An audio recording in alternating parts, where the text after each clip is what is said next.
안녕하세요.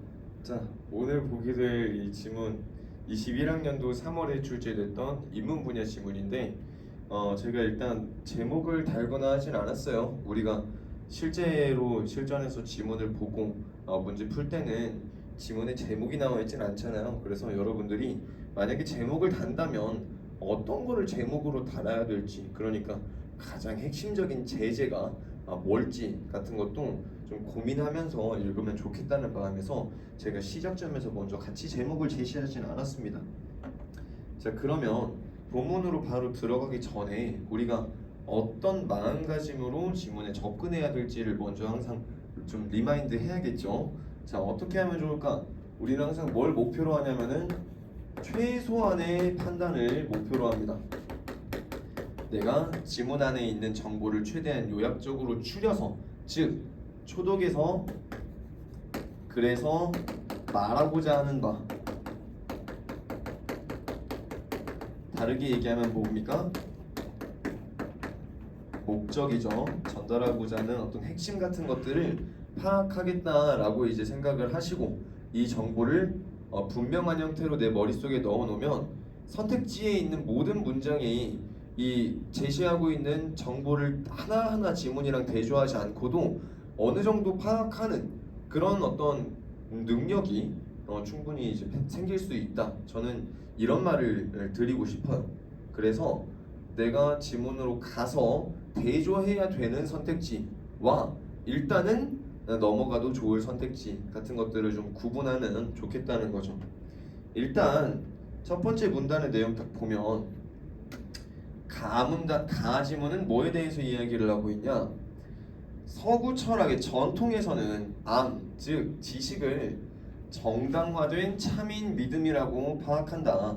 우리 첫 문단은 이후에 제시되는 지문의 내용들을 리드해주는 어떤 그 길앞잡이 같은 역할을 한단 말이에요. 그래서 일단 소재가 뭐지? 제재가 뭐지? 라고 생각하면서 제재 정도만 파악한다고 생각하시면서 읽으면 좋으니까 날리는 문장 없이 쭉 읽으시면 좋겠습니다. 그래서 지식은 지금 여기서 정의가 되고 있는 거죠. 어떻게? 정당화된 참인 믿음이라고. 정당화, 그리고 참이다, 그리고 믿음이다라는 세 가지 조건을 다 갖춰야 된대요. 그러니까 바로 이후에 나오는 내용은 지금 이 부분을 구체화하고 있는 셈이거든요. 참인 믿음을 갖는 것만으로 지식을 가졌다고 말하기에 불충분하다. 그리고 그 이유는 무엇이다, 이렇게 제시하고 있죠. 어떤 조건이 더 필요하다는 겁니까? 참인 믿음 외에도 뭐가 필요하대? 정당화라는 것도 필요하대. 즉 이 세 가지는 정당화와 참과 믿음은 어떤 조건이다? 일단 필요한 조건이다. 필요한 조건이다. 즉 없으면 안 된다는 의미죠. 없으면 안 되는 조건이다. 근데 이 필요한 조건이다라고 함과 동시에 얘 말고 다른 요건이 지식을 구성하는 요건으로 제시된 바가 없잖아요. 그래서 동시에 뭐라고도 생각할 수 있냐면은 얘네면 충분하다, 충분 조건이라고도 이해할 수 있습니다. 그래서 필요 충분 조건이다, 이런 생각을 우리가 미리 할 수도 있고요. 자, 그렇게 하고 보니까 왜 정당화라는 부분이 필요하냐? 우리가 어쩌다가 참인 믿음을 가질 수도 있기 때문이다. 이와 같은 논의는 어떤 믿음이 참이라고 생각할 만한 충분한 이유나 근거를 가질 때 비로소 그 믿음이 인식적으로 정당화된다는 것을 보여준다.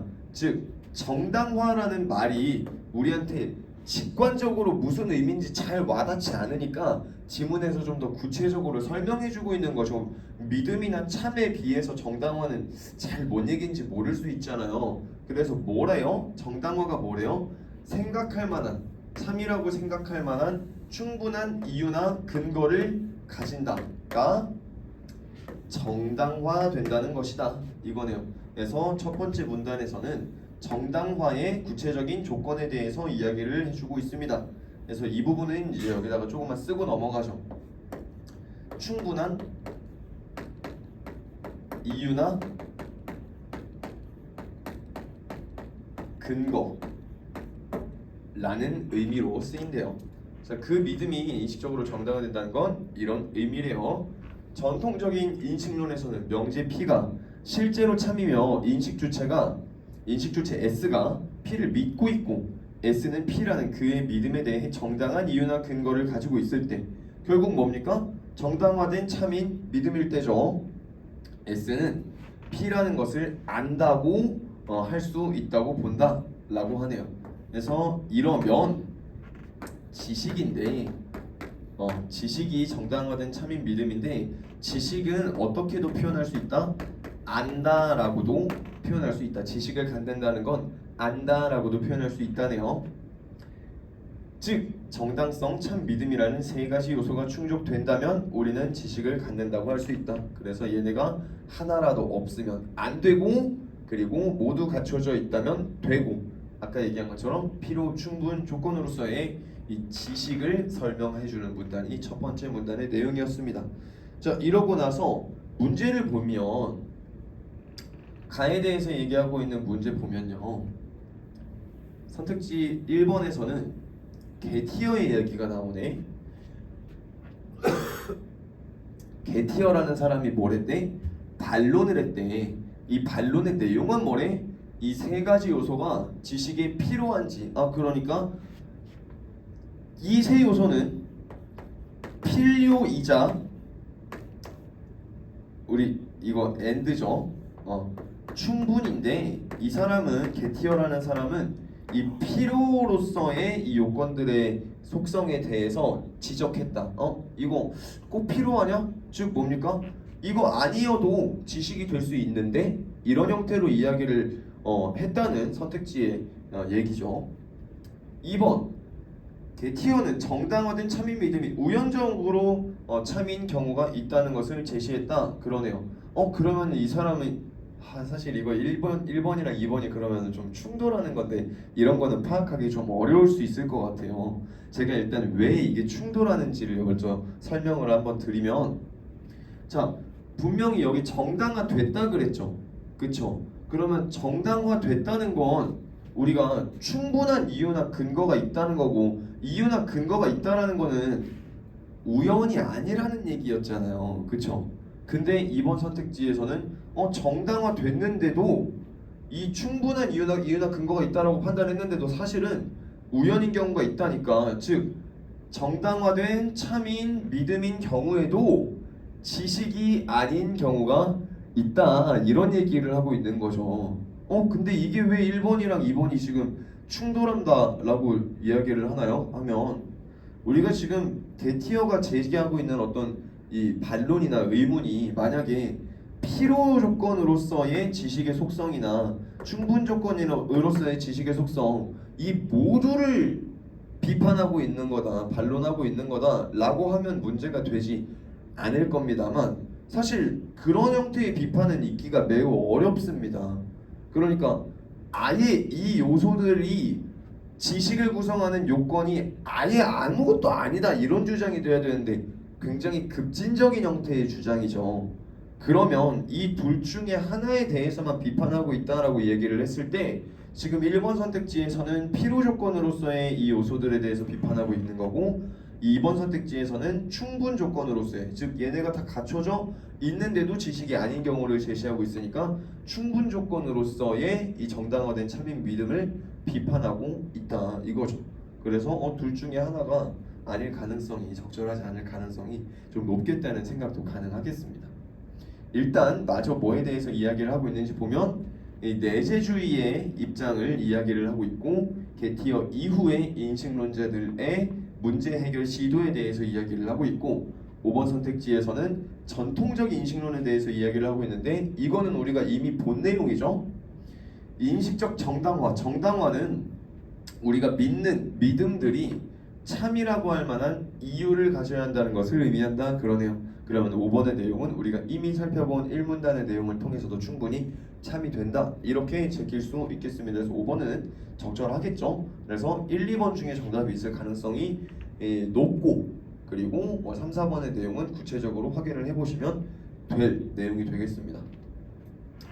17번 A를 바탕으로 보기에 대해 설명한 내용으로 적절하지 않은 것은 했는데 1번, 2번 뭐 선택지를 보고 보기의 내용을 보니까 이 인식 주체가 누구고 이 인식 주체가 인식하는 어떤 대상이 명제로서 교실 분필 개수가 몇 개다라고 이야기를 하고 있는데 얘가 안다라는 이 사실을 충분하게 만들 수 있는 조건이 됩니까? 라고 선택지들에서 이야기를 하고 있다는 거 볼 수 있겠네요. 무슨 말인지 조금 어려울 수 있으니까 다시 한번 얘기해 볼게요. 우리 지금 선택지들에서는 1, 2번을 포함해서 나머지 선택지들에서도 안다라고 하기 위해서 뭐 이 정도면 할 수 있다. 이 정도면 할 수 없다. 할 수 없다. 안다라고 하려면 어떤 게 필요하다. 안다고 할 수 없다. 얘기하고 있으니까 우리 이 문제는 뭘 찾아야 되는 겁니까? 안다, 즉 지식을 구성하기 위한 요건을 보기 안의 내용으로 충분히 만족시키고 있는지를 확인을 하시면 될 겁니다. 근데 사실 우리 이미 풀 수 있어요. 우리 이 내용 이미 풀 수 있어요. 왜냐면 바로 우리 이어지는 문단의 내용이 A이긴 한데 이게 정당화된 참인 믿음의 조건을 좀 더 구체적으로 설명하고 있는 거거든요. 근데 자 보면은 얘가 지금 믿음이죠. 아니 얘가 지금 어떤 명제고 믿음의 대상이자 참이 될 수 있는 후보죠. 1번 선택지에서 무슨 얘기하고 있냐면 자, 짐작했어. 믿음이죠. 실제로 교실 분필 개수가 13개야. 참이네요. 그러면 믿음이 참이면 안다. 지식이다 이거야. 믿음이고 참이면 지식이다 이거라는 거예요. 됩니까? 안 되죠. 그쵸? 왜? 뭐 필요했어요? 정당화라는 조건도 필요했죠. 그쵸? 그래서 바로 1번인 거 풀 수 있습니다. 이렇게 1문단의 내용만을 바탕으로도 충분히 해결할 수 있는 문제들이 있습니다. 자, 뭐 나머지 이제 문제에서 니은의 입장에서 기억했는데 이 기억 니은은 전부 다 가에 있는 내용이 되고요. 지금 뭐 지식 얘도 선택지에서 무슨 얘기하고 있냐? 지식이 아니다. 지식이 아니다. 지식이다. 그리고 조금 잘렸는데 참인 믿음이다. 뭐 이렇게 이야기를 하고 있고요. 따라서 지식이다. 그리고 5번 지식이다. 이야기를 하고 있습니다. 얘도 되게 비슷하지 않아요? 뭐랑? 우리 앞에서 봤던 이 안다라는 거를 위해서는 뭐가 필요하냐 였던 것처럼 지식이라는 거를 위해서는 뭐가 필요하냐 이런 얘기가 되겠죠. 그렇죠? 그래서 지식의 요건 정확하게 파악하면 되겠습니다. 여기서는 이제 이 등장하는 이 내용에 대해서 공정하지 않다고 볼 수 있다, 근거를 확인할 수 있다, 뭐 이렇게 이야기를 하고 있고요. 뭐 가만 두고 보면은 외제주의 한계는 문제 삼았지만 내재주의 한계는 그러지 않았으므로 필자의 입장은 공정하지 않다고 볼 수 있다. 얘가 적절한 거여야 되니까 내재주의의 입장의 한계에 대해서는 이야기를 하지 않아야 되겠죠. 이런 부분도 파악해야지 라고 생각하고 읽으시면 좋겠습니다. 근데 이건 좀 구체적인 요소니까 이 제독에서 즉 다시 읽을 때 파악해도 충분한 내용이 되겠죠. 가에 대해서 이야기하고 있는 내용은 이 다라에서도 살펴볼 수 있는데 게티어가 지식에 대한 서구의 전통적인 입장을 문제 삼았다. 맞네요. 그렇죠? 현대 철학에서 지식의 습득이 갖는 중요성을 강조한 반면 지식의 습득이 중요하다라는 이야기가 이 글이 우리한테 말하고자 하는 바입니까? 우리가 앞서 첫 번째 문제 이거 16번 문제에서 예상했던 것처럼 이후에 나오는 내용은 게티어라는 사람을 주축으로 한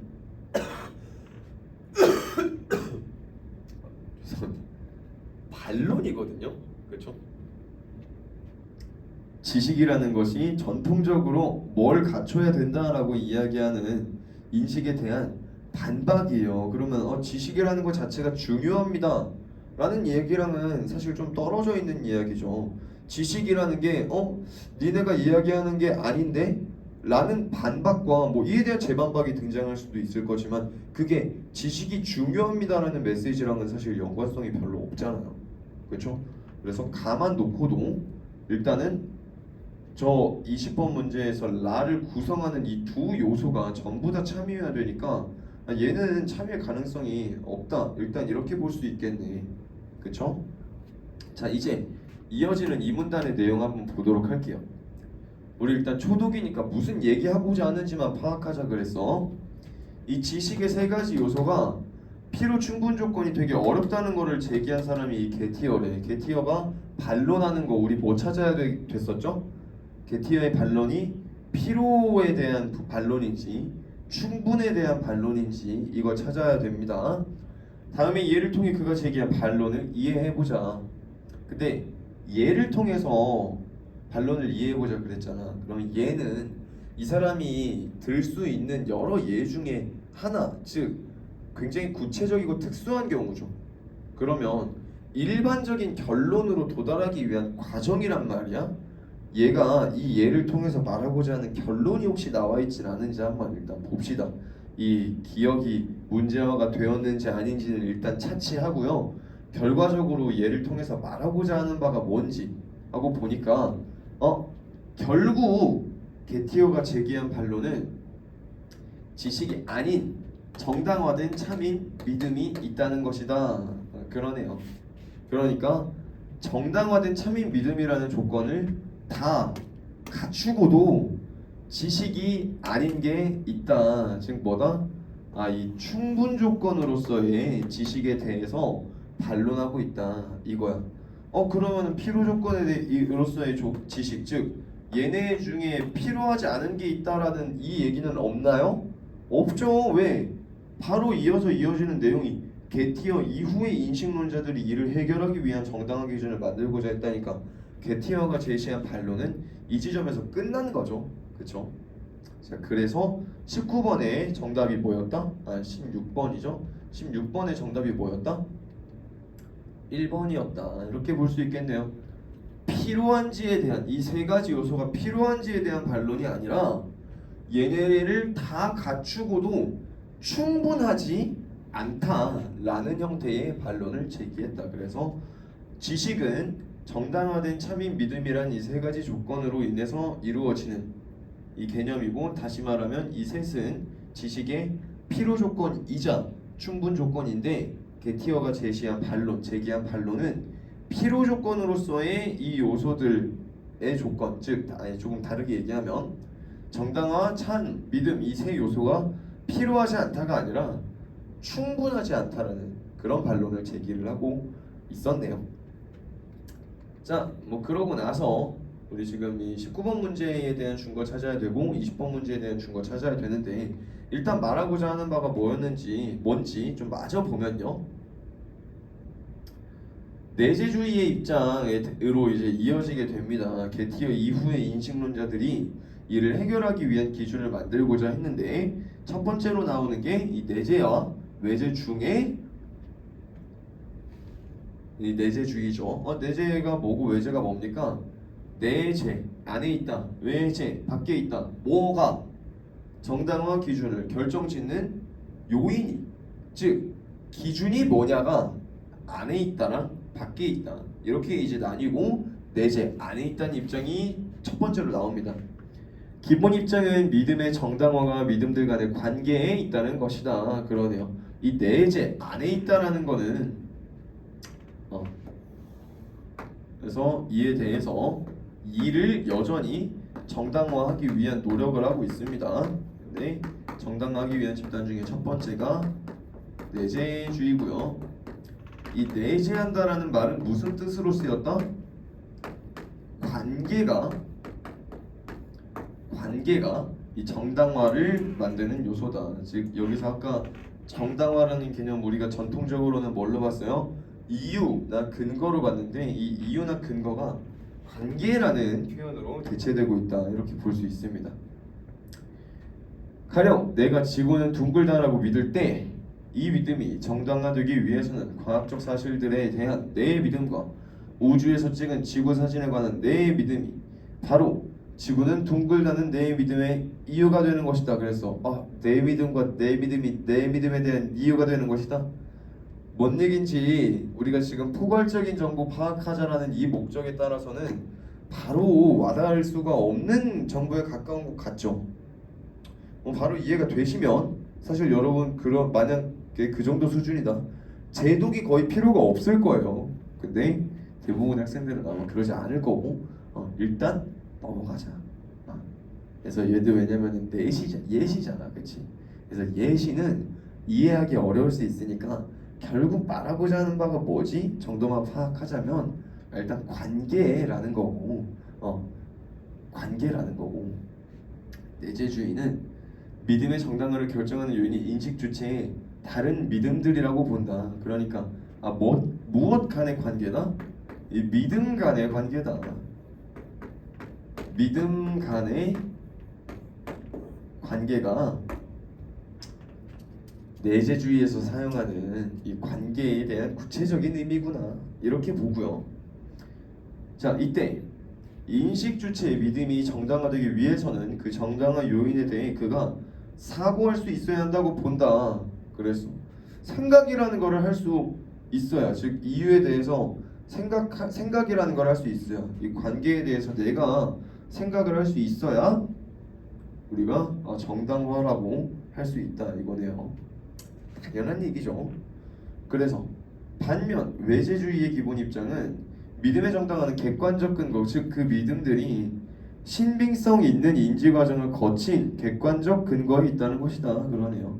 이것도 일단 구체적으로 무슨 말인지는 잘 모르겠는데 일단 표현이 다르잖아요. 관계라는 표현이랑 저 객관적 근거라는 말은 다른 말이잖아. 그러니까 다르게 정리만 해놓자고. 객관적 근거라고 다르게 정리만 해놔. 머릿속에 다르게 정리만 해놔. 자, 그러면 가령 내가 책 앞에서 내 앞에 책이 있다라는 명제를 믿는다고 하자. 외재주의자들은 내 앞에 책이 있다는 것을 내가 눈으로 직접 보고 있다는 신빙성 있는 인지 과정으로 얻은 객관적 증거가 내 믿음을 정당화할 수 있다고 본다. 이것도 예시잖아요. 그래서 그냥 저 내 눈앞에 책이 있다라는 게 신빙성 있는 객관적 증거의 하나에 속하는 것일 뿐이에요. 그러니까 이것도 만약에 문제에서 저 예시를 활용한다면 예시의 자체에 대한 이해도 필요하겠지만 일단 우리는 결국 그래서 외재주의에서 이야기하는 저 객관적 근거라는 거를 조금 다른 개념으로 정의하고 있는 건 없나? 즉 좀 포괄적인 형태로 얘기하고 있는 건 없나? 이렇게 생각하고 읽어보면요. 어떤 외재주의자는 이 믿음의 정당화가 사실 믿음 간의 인과관계에 의해 결정된다고 보기도 했다 그러네요. 믿음 간의 관계라는 표현은 내재주의에서도 쓴 얘긴데 그러면은 어떤 외재주의자는 저 객관적 근거라는 이 일반적인 외재주의자의 이 근거가 내재주의랑 사실은 겹치는 부분이 있다라고 생각하기도 한다는 거죠. 그렇죠? 그래서 여기서 어떤 외재주의자는 객관적 근거라는 틀 안에서 인과 관계라는 요소도 고려하고 있다. 이렇게 보면 되겠습니다. 자, 이러고 이제 나지문 넘어가기 전에 우리가 가만으로 풀 수 있는 19번 문제 있었죠. 그러면 이제 얘 한번 봅시다. 자, 니은의 입장에서 그랬는데 니은이 누구였어? 어떤 외재주의자, 방금 마지막으로 본 사람이네요. 그러면 이 사람 입장에서는 일단 객관적 근거는 반드시 있어야 돼. 왜? 어떤 외재주의자도 외재주의자잖아요. 그러면 이 사람은 외재주의의 기본적인 입장은 그대로 가져오고 인과관계라는 요소에 대해서도 고려하는 추가적인 전제가 붙는 거야. 추가적인 조건이 붙는 거야. 그쵸? 그러면 모든 외재주의자들이 이 근거로서 사용하는 부분은 얘네도 사용해야 될 거야. 그래서 아까 기억이 뭐였냐? 그러면 기억 보니까 기억은 얘죠. 한국이 방금 골을 넣었다라는 예시네요. 그러면 예시 분석해야겠다. 자, 이 예시 어디서부터 출발하는지 보니까 여기서부터 출발하네요. 카페에서 한국 대 일본의 축구 시합을 방영하고 있는데 카페 안에 다수의 한국인들이 있을 거라고 추론해서 안에서 들리는 환호성을 듣고 나는 한국이 방금 골을 넣었다고 믿게 되고 실제로 한국이 골을 넣어서 지금 1대 0이다. 자, 이때 한국이 방금 골을 넣었다는 내 믿음은 정당화됐고 참이다. 그러네요. 정당화된 참인 믿음이라는 측면에서 전통적인 인식론자들이 가지는 지식의 이 개념의 정의에 그대로 부합하죠. 그쵸? 자, 구체적으로 넘어가기 전에 어떻게 정당화됐는지 한번 이제 보시면 카페 안에 한국인들이 있을 거라고 추론해서 안에 들리는 환호성을 듣고요. 이 안에 들리는 환호성이 한국인들이 골을 넣어서 신나서 질렀을 것이다가 내 정당화의 이 요소가 되네요. 그렇지만 내가 실제로 들은 환호성은 카페 위층 사무실에서 나온 것이었는데 한국이 득점을 올린 바로 그 시점에 열린 승진 축하연에서 나온 소리였다. 그러네요. 자, 그러면은 뭐가 일치를 안 해? 내가 이 생각한 이유랑 정확하게 일치는 안 하는 거야. 그쵸? 따라서 나의 정당화되었던 참인 믿음은 지식이 되지 못한다. 누구에 의해서? 이 게티어에 의해서. 근데 우리는 게티어에 의한 거는 별로 안 중요하잖아. 이제 누구에 의해서? 어떤 외제주의자들에 의해서. 즉 객관적인 형태의 합리적인 인과관계가 있어야 이유가 된다라는 입장에서인 거죠. 자, 이 입장에서 봤을 때 일단 우리가 문제로 가서 선택지를 보기 전에 내가 정답을 머릿속에 떠올리고 갈 수 있어야 되거든. 그러니까 지식이 되겠어? 안 되겠어? 지식이 안 되겠죠. 그쵸? 왜? 아니 객관적인 형태의 근거가 인과관계가 정확하게 부합을 안 하잖아요. 그쵸?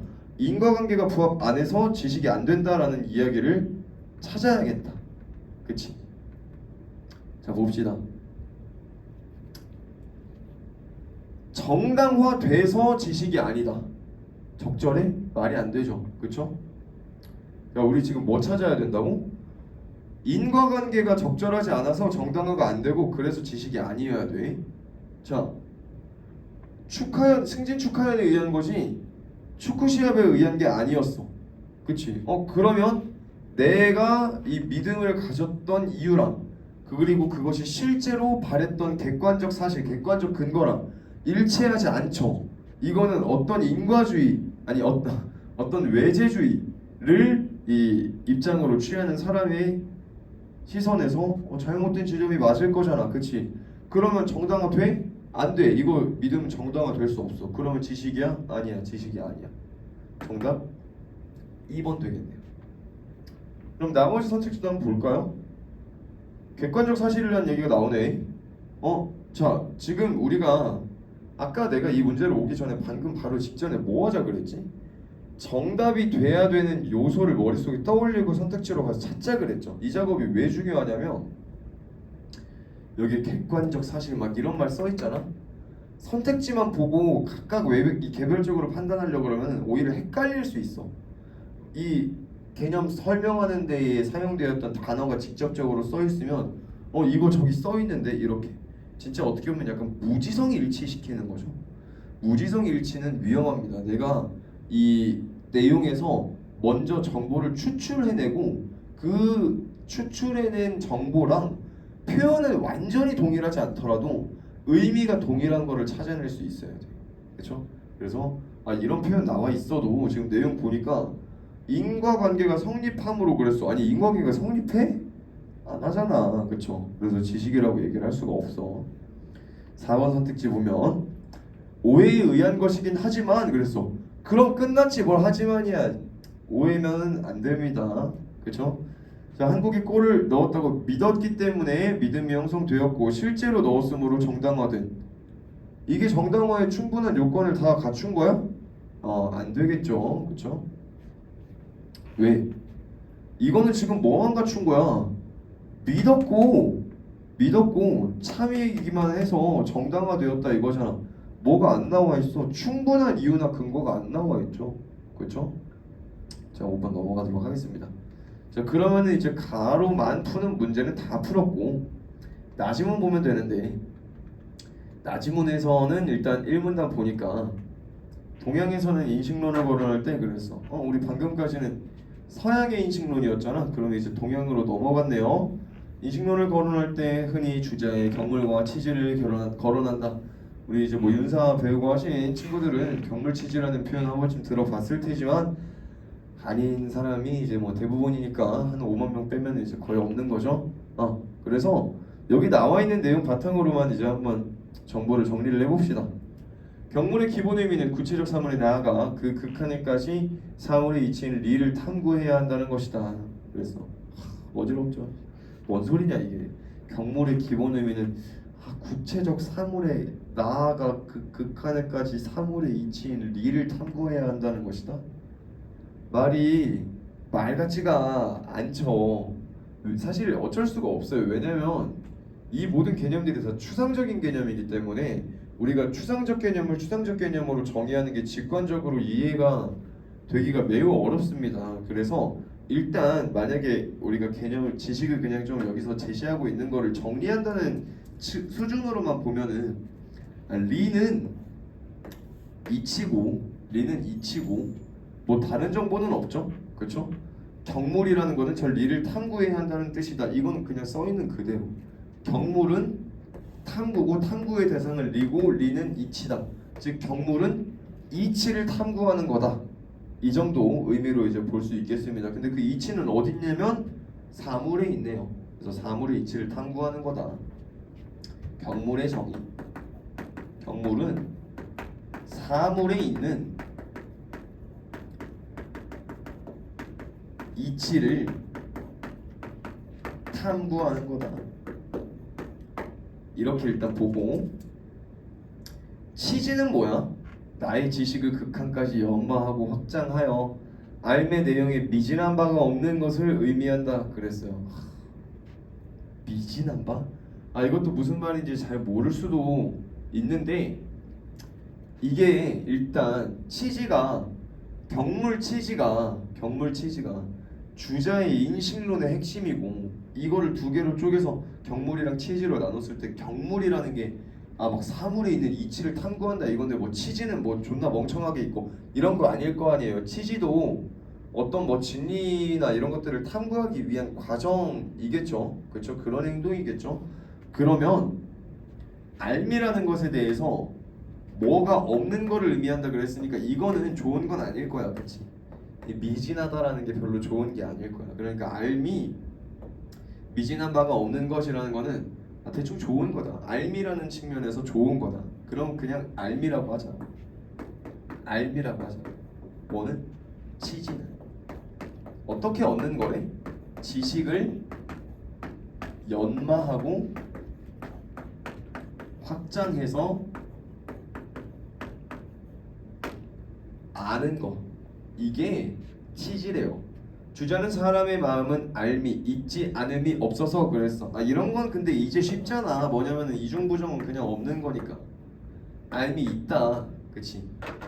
알미 있어서 경물을 통해 마음의 본디 있던 알을 밝혀내면 치지에 도달한다고 보았다.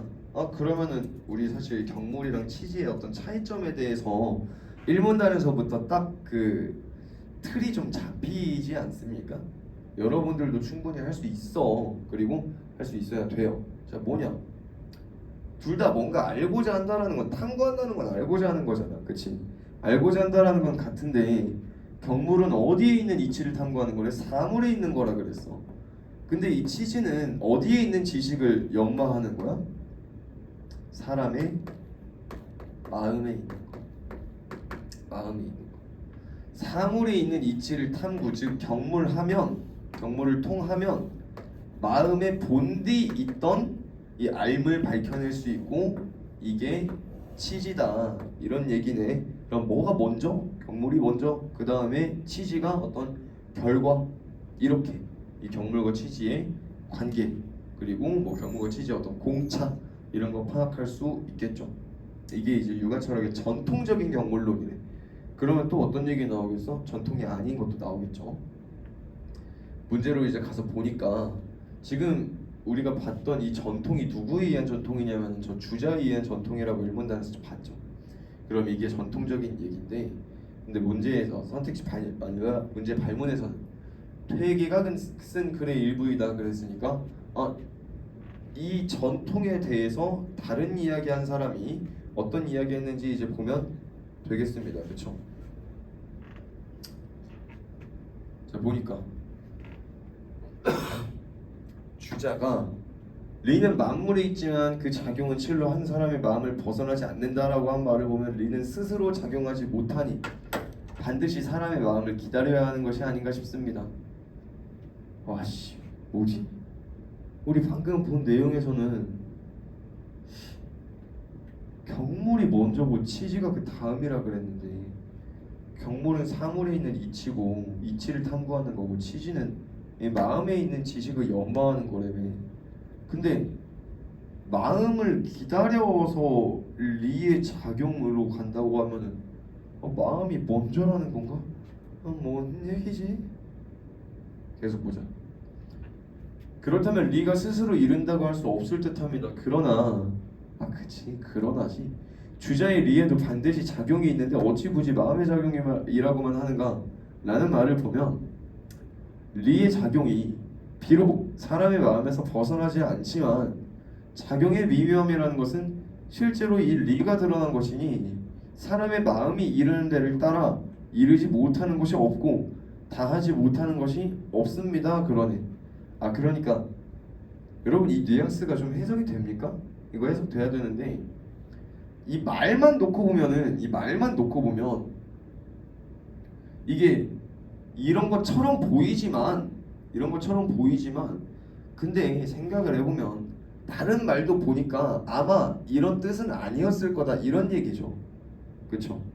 주자가 이런 얘기를 했어. 리는 만물이 있지만 그 작용은 실로 한 사람의 마음을 벗어나지 않는다. 저 말만 보면 이런 생각이 드는데 이런 생각이 들면 이런 결론으로 나아가게 돼.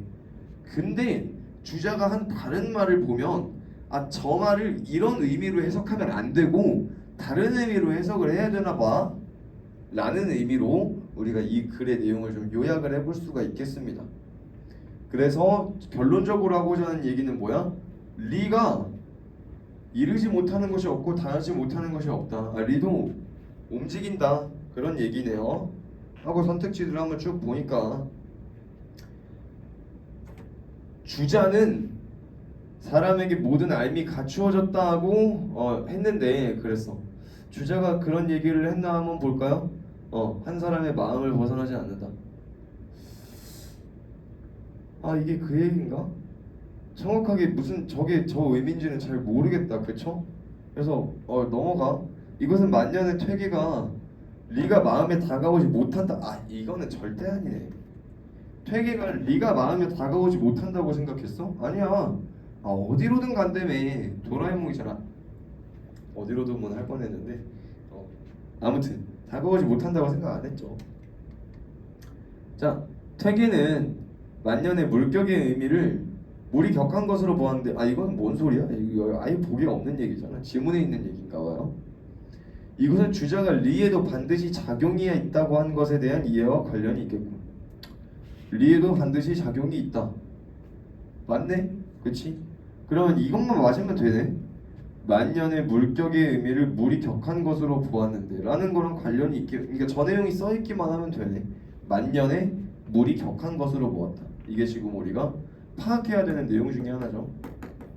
만년의 물이 격한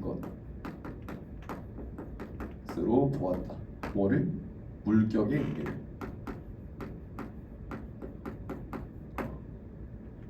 자, 근데 이러면 어떤 의문이 여러분 머릿속에 들어야 되냐면 저 내용이 써있다라는 거랑 보기 안에서 이 내용이 써있다라는 두 사실이 참이어도 이게 관련이 있는지 없는지 그걸 어떻게 합니까? 지금 이것만 가지고. 자, 우리 지금 이 글이 누가 쓴 글이라고? 퇴계가 쓴 글이라고. 그러니까 이거는 결국 퇴계의 생각이야. 퇴계가 뭐에 대해서 생각하고 있어? 주자가 한 여러 말들을 분석해 보니까 이런 생각이 결론으로 나옵니다 라는 이야기가 되죠. 그쵸? 그러니까 주자가 이런 얘기를 한 게 퇴계의 어떤 입장이랑 관련이 있다라는 이 얘기가 되는 거야. 그치? 그러니까 이게 결국 퇴계가 물격의 의미를 물이 격한 것으로 보았다라는 사실이 지문 안에 나오기만 하면 끝인 거예요. 이해되셨죠? 3번 주자는 리의 능동성이 있어야 온전한 인식이 이루어질 수 있다고 보았는데 그랬는데 리가 뭘 해야 된다라고 이야기를 하는 게 있나? 리가 뭔가 해야 된다라고 이야기를 하는 게 있어? 작용이 있다라는 표현은 그냥 실제로 그렇다라는 거잖아. 이게 있어야 된다, 뭐 없으면 안 된다 이런 얘기가 아니잖아. 리는 스스로 여기 지금 뭐 리는 만물에 있지만 작용은 마음을 벗어나지 않는다.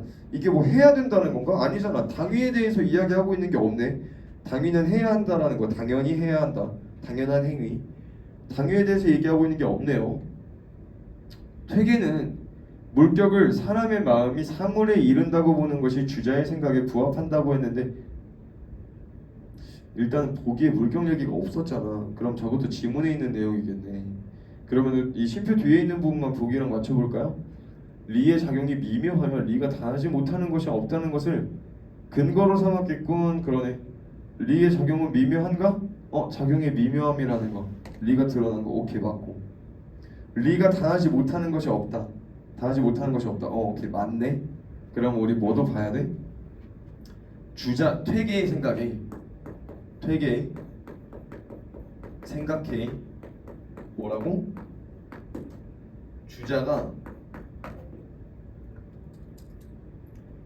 주자가 뭐라고 생각했다? 물격이 사람의 마음이 사물에 이른다고 보는 거. 사람의 마음이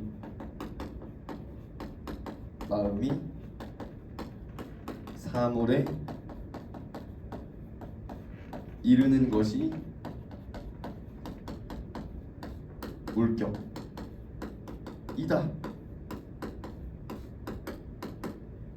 이것도 우리가 가서 확인해야 되는 요소겠다. 그렇죠?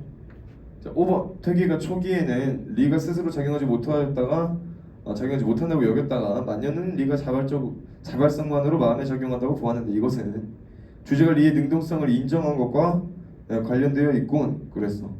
주자는 리의 능동성을 인정했나? 주자는 리의 능동성을 인정했나? 여러분 우리 이거 누구 생각이죠? 퇴계 생각이야.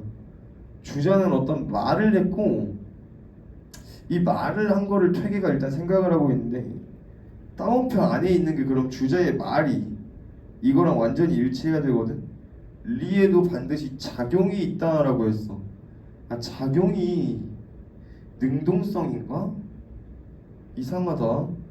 이 주자가 어떤 얘기를 했냐면 리는 만물에 있지만 작용은 한 사람의 마음을 벗어나지 않는다라고 해서 리는 스스로 작용하지 못하니 그러니까 이 상충되는 이 말들을 퇴계가 생각하고 해석하고 있는 거잖아요. 그쵸? 그래가지고 이거는 주자가 리의 능동성을 인정했다라고 하려면 따옴표 안에 있는 말이 정확하게 저 의미랑 대응해야 되는데 작용이 있다라는 말이 능동성이 인정인가 하면 이 부분이 조금 모호해질 수 있고 그리고 만약에 이거를 이제 차치한다고 하면 맞다고 치면 퇴계가 리의 작용에 대해서 원래 부정했다가 만년에는 자발성만으로 마음에 작용한다고 했는지 이거 봐야겠네요. 초기 생각 리 작용 스스로 못한다. 그리고 만년에는 리가 자발성만으로 마음에 작용한다. 자발성만으로 작용하는지 이거 이제 가서 봐야 될 겁니다. 자 내용으로 가서 우리 지금 이것만 보면 돼. 그쵸? 이것만 보면 돼. 주자의 영향을 받은 퇴계는 기본적으로 그의 입장을 계승했다. 당초 퇴계는 경무를 추구한 결과의 상태 즉 물리가 전부 파악된 경지를 뜻하는 물격을 물에 격한 것으로 보았다. 당초에는 그랬어. 초에는 그럼 말에는 말 어딨지? 초가 있으면은 뒤에도 있을 여기 있다. 그쵸? 만년에는 물격에 대한 해석을 물이 격한 것으로 보는 것이 옳다고 말했다. 그랬어. 그러면은 이게 맞네. 그렇지? 얘가 참인정보네. 그래서 방금 봤던 20번 문제는 정답이 2번이구나 이렇게 바로 깔끔하게 마무리가 되고 나머지 정보들도 읽으면서 한번 봐봅시다. 네. 자, 그는 이런 관점이 주제의 생각에 부합한다 믿었다가 만년의 생각을 바꿨네. 즉 사람이 사물을 인식하고자 하면 사물에 내재한 리가 마음에 이른다는 것이다. 사물에 내재한 리가 마음에 이른다. 리가 마음에 이른다. 마음이 사물에 이른다가 아니라 사물에 리가 있고 리가 마음에 이른다. 얘는 안 된다. 아이씨, 너무 쉽다. 이거 안 되고 사람의 마음이 일방적으로 사물에 내재한 리에 다가가서 리를 획득한 것이 아니라 그랬어. 몇 번을 얘기해 주는 거야 똑같은 거를. 사람이 사물을 인식하고자 하면 사물의 리가 사람의 마음에 다가온다는 것이다. 그랬습니다. 그러면은 퇴계는 일단 초기에 어떻게 본 거야?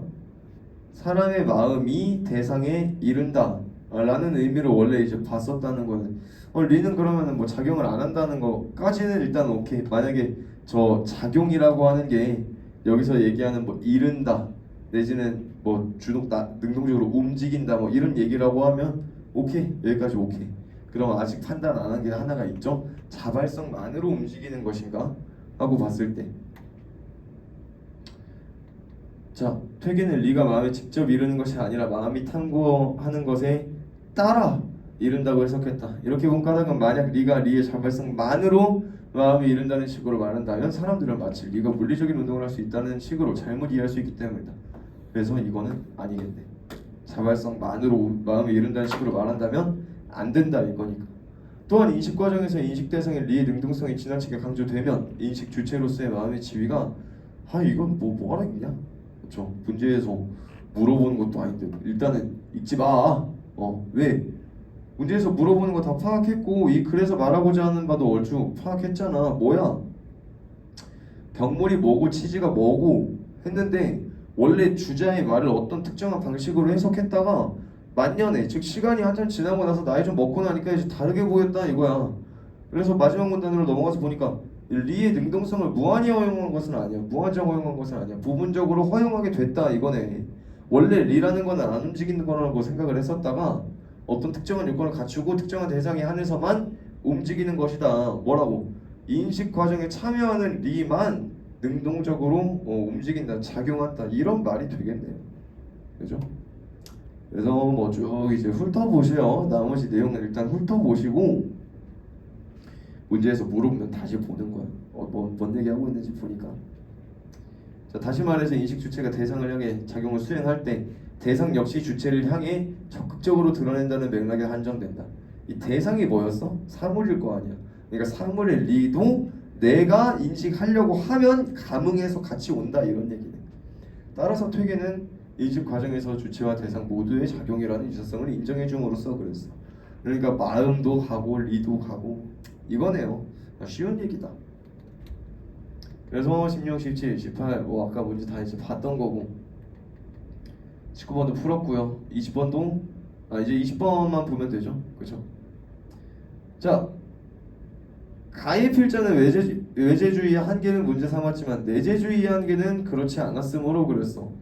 우리 지금 사실 이거 순서가 어떻게 보면 조금 잘못됐죠. 아까 이거 딱 마무리하고 넘어갔어야 되는데 내재주의의 한계에 대해서는 이야기하지 않았습니까? 외재주의의 한계에 대해서는 이야기를 했지만 자, 우리 이거는 지문의 내용으로 가서 그냥 보죠.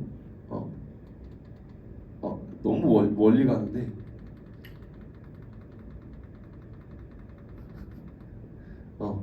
자, 외재주의의 한계가 뭐야? 외재주의의 한계가 뭐야? 우리 내재주의랑 외재주의라는 얘기는 일단 여기서부터 이제 출발해서 나오거든. 그러면 내재주의의 한계가 뭐지? 외재주의의 한계는 뭐고? 아무것도 없잖아. 그쵸? 내재주의와 외재주의의 어떤 한계에 대해서도 이야기한 바가 없네. 왜냐면 이거는 여전히 뭐니까? 올바른 인식론적 관점에 대해 여전히 논쟁 중이다 그랬어. 그러니까 아직 뭐 답이 정해진 것도 아니고 누구 하나가 옳다고 이야기를 할 수도 없고 그렇죠? 어느 한계점에 대해서도 이야기를 하지 않고 있구나 이렇게 보면 될 거고 다음 20번 문제 이제 마저 보면 그러면 사실 근데 끝났잖아. 왜냐면 아까 라는 안 됐고 카지가 안 됐으니까 두 개밖에 안 남았어. 나다밖에 안 남았어. 그러면 정답 3번 되겠죠. 근데 내용 한번 봅시다. 나인필자는 퇴기가 주자의 경물론을 자기 나름의 견해로 발전시켰다고 했는데 그랬어. 뭐 맞죠? 왜? 주자가 원래 이야기한 것들을 간단히 가만히 생각을 해보니까 이거 이런 의미를 해석해야 되겠다 이거잖아, 그렇지? 그래서 내용의 근거 당연히 이제 근거 없는 주장은 아니죠, 그렇죠? 그래서 확인할 수 있다, 적절하고. 알미는 무엇인가에 관하여 서구의 전통적인 입장을 게티어가 문제 삼았다, 맞고. 퇴기가 물격에 대해 입장 변화를 보인 거, 역시 맞죠. 원래 리는 안 움직인다고 생각했다가 움직인다고 생각하게 됐어요, 그렇죠? 그래서 끝입니다. 자, 우리 지금 어떤 방식으로 이 지문과 문제 봤냐면 1문단에서 제시하고 있는 이 개념에 대한 정의들을 조금 세부적으로 세세하게 봤고, 그리고 얘를 통해서 얘에 따라서 나오는 어떤 주장의 전개 예측해가면서 이렇게 읽었더니 이 문제에서 이야기하는 것들, 즉 정답이 되는 것들이 결국 이 지문에서 핵심적으로 말하고자 하는 바랑 되게 맞닿아 있네, 이런 부분들을 확인하면서 읽었습니다. 그렇죠? 그런 식으로 이제 문제 풀어냈고요. 그러니까 여러분들도 이 글을 거시적인 측면에서 보고 미시적인 정보의 이 find out으로 점점 좁혀나가는 글의 읽기가 필요하다라는 거 항상 인지하시고, 내가 문제를 풀 때 그냥 무지성으로 풀지 말고 좀 이 방법적인 측면에서 고민하고 항상 마인드셋 갖추고, 오케이 뭐부터 해야지? 거시적인 측면에서 얘가 뭘 말하고자 하는지 먼저 봐야지. 1문단에 제시되어 있는 개념은 좀 구체적으로 숙지하고, 이 개념이 뭐니까 이 뒤에서 나올 법한 얘기 뭐 있을까 예측하면서 마지막 문단이나 혹은 뭐 중심 문장 같은 것들, 즉 문단의 첫머리나 마지막에 있는 거, 아니면 예를 드는 거 빼고 예를 통해서 말하고자 하는 거, 이런 거 이제 보면서 글의 개괄적인 정보 딱 내 머릿속에 내가 이해할 수 있는 언어로 정리해놓고 선택지에서 해당하는 정보랑 부합하는 거, 부합하지 않는 거 골라내고 하다 보면 어떤 정보들은 너무 구체적이어서 지문으로 다시 가서 확인해야 되지만, 어떤 정보들은 굳이 그럴 필요 없이 정보를 충분히 판단할 수 있게 되죠. 그렇죠? 자, 오늘 강의 여기까지 하도록 하겠습니다.